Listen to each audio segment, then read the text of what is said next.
So nagda-diet nga ako, 'di ba? So ngayon, linggo naman, so cheating day ko. Pero kahit cheat day, I make sure na low carb pa rin or less high carbs ang kakainin ko.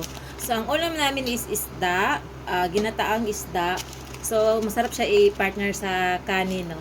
So ito yung gamit kong kanin or rice, shirataki rice, dry rice to.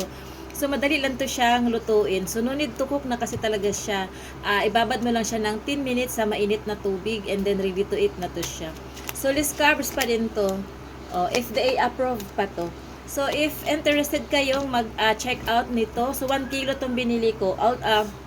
Actually, 3 talaga to. Pero, ubos na yung 2 kilos. So, ito na lang natira. So, ito na lang yung titipirin ko pag mag-crave ako ng rice. Or depende sa ulam. Kasi minsan, di ba may mga ulam na masarap, may kanin. So, ito pa din. Pero, limited pa din, no? Sinusukat ko pa din. So, kung naggaganito ako, inaano ko din siya, nag-calorie deficit din ako. So, ang kinakain ko din is, tinitimbang ko. So, yun lang, ang link, ilagay ko na lang sa baba. Baka magustuhan niyo lang din. So, pwede makuha siya sa Orange app and sa Black app.